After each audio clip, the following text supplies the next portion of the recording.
પોલીસકર્મીઓ હજરામાં પથ્થરમારો કરનારા શ્રમિકો સાથે ધૂળી રમ્યા, મિત્ર ભાવ દાખવી લોકોના દિલ જીત્યા. કહેવાય છે કે પોલીસ પ્રજાનો મિત્ર છે અને આ સૂત્રને સુરત પોલીસે આજે હજરામાં સાર્થક કરી બતાવ્યું છે. હજરા વિસ્તારમાં તાજેતરમાં જ જે શ્રમિકોએ પોલીસ પર પથ્થરમારો કર્યો હતો, આજે તે જ શ્રમિકો સાથે સુરત પોલીસના જવાનોએ ધામધૂમથી ધૂળેટી પર્વની ઉજવણી કરી હતી. આ અનોખા અંદાજે સોશિયલ મીડિયા પર લોકોના દિલ જીતી લીધા છે.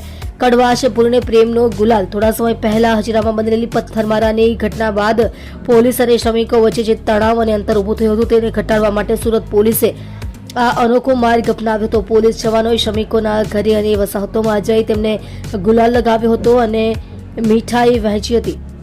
શ્રમિકોએ પણ પોલીસના બદલાયેલા અંદાજને આવકારી ખુશી પર્વની ઉજવણીમાં સહભાગી થયા હતા.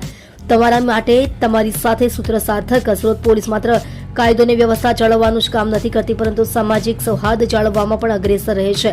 પોલીસ માત્ર દંડા ચલાવતી નથી, પણ સંબંધો સુધારી પણ જાણે છે. આ વાત આજે હજીરાના શ્રમિકોએ અનુભવી હતી. આ પ્રયાસથી પોલીસ અને જનતા વચ્ચેનો વિશ્વાસ ફરી મજબૂત થશે તેવી આશા વ્યક્ત કરવામાં આવી રહી છે. સોશિયલ મીડિયા પર સુરત પોલીસના આ ગાંધીગીરી અંદાજની ભારે પ્રશંસા થઈ રહી છે. આપ જોઈ રહ્યા છો ગુજરાતની સૌથી પહેલા ખબર આપતી Surat express news channel, director Rajesh મંગલેની સાથે.